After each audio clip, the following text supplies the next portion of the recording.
Welcome back to the 6th episode of Healing Plate and Lifestyle, your channel that equips you with the tools and the knowledge to take charge of your health.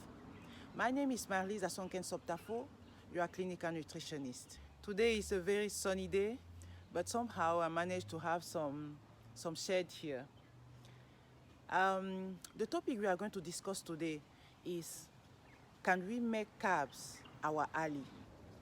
Without any further ado, let's just dive right inside the topic, starting by defining the types of carbs, which are starch, fibers, and sugars. Starches are complex carbohydrates that are made up of several molecules of sugar that are strung together.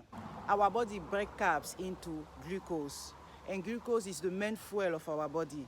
And believe me, all the cells of our body like glucose. They know how to handle it. They just don't want glucose in too much amount. Now, what are the starchy foods?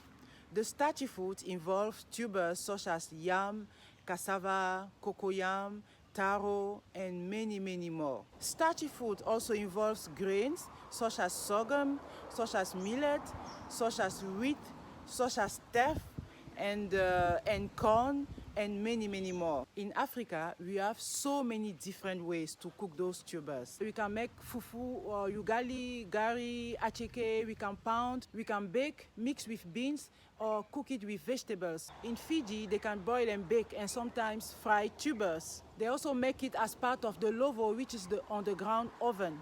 The next carb is fibers.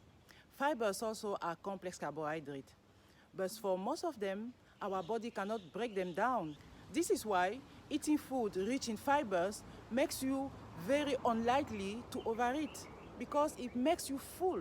Fibers are also health supportive because they prevent stomach and intestine diseases. They also lower your blood sugar levels and also contribute to also lower your bad cholesterol. Food rich in fibers include tubers, whole grains, of course, and veggies, fruits, lentils, beans. The third category of carbs are sugars. Contrary to starches and also fibers, sugars are simple carbohydrates. Sugars can naturally occur in fruits and veggies and also in milk, just like Mother Nature has provided to us. And this gives us the energy our body needs, the real one, the one our body is hoping for. There is another type of sugar Mother Nature has never planned for. This is added sugar.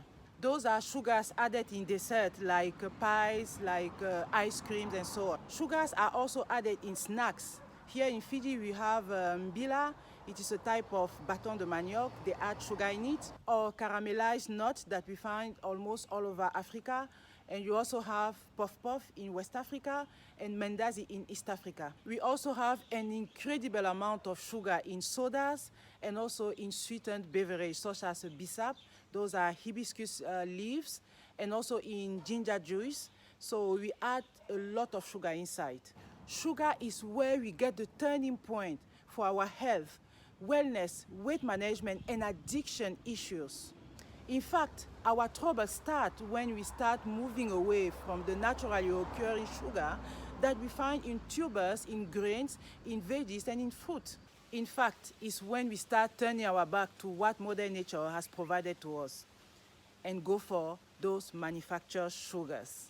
Those sugars are so many: agave syrup, maple syrup, table sugar, brown sugar, white sugar, coconut sugar, high fructose corn syrup, and you name it. Wait a minute, did we just mention fructose? Let's just stop here just for a while. Fructose is the most traitorous sugar ever. Unlike glucose that you can know when you've had too much because it raises your blood sugar level and also your insulin level, fructose does not do any of these. Instead, it goes straight to your liver and gets converted into fat. And not the good one, the bad one, the inflammatory one. The fat that gets accumulated in your viscerals to give you a big belly.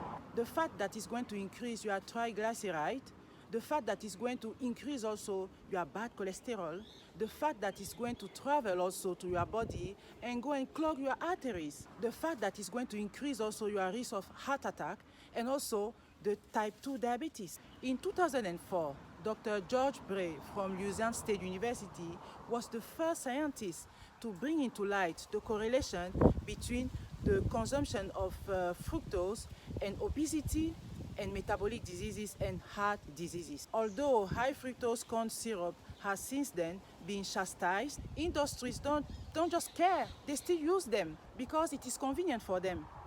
High fructose corn syrup doesn't give satiety. So it just pushes you to consume and consume again and to overeat. And the more you eat, the more they also gain their profit. So now, where do we find fructose so that we can know better when we make our choice? Fructose occurs naturally in fruit and veggies. So Mother Nature has provided it in a package such as when we eat it, it causes less damage because it has a lot of fibers. The sugar in these foods Mother Nature has provided to us give us the quality and quantity of sugar our body needs to use as energy. And our cells like it. The packaging is already there in fruit, vegetables, and milk. Any sugar that we add from outside is not part of the deal. Mother Nature did not provide that. You can have fructose in so many sugars. You have honey, maple syrup, agave syrup, table sugar, high fructose corn syrup, and you name it. High fructose corn syrup is the cheapest sugar, and industries like it. Industries add high fructose corn syrup into almost all processed food items, including fast food. That includes bread, beverages, ketchups, all baked goods, candies, all desserts, and so many more. You name it. It literally means that the more you consume processed food, the more you are consuming high fructose corn syrup, and the more you are putting your health on the line. So yes, carbs can be our ally. We have a wide range of choices offered by Mother Nature. You have starches and also fiber-rich foods to choose from. As for processed foods and sugars, enjoy responsibly in small doses. Thank you for watching.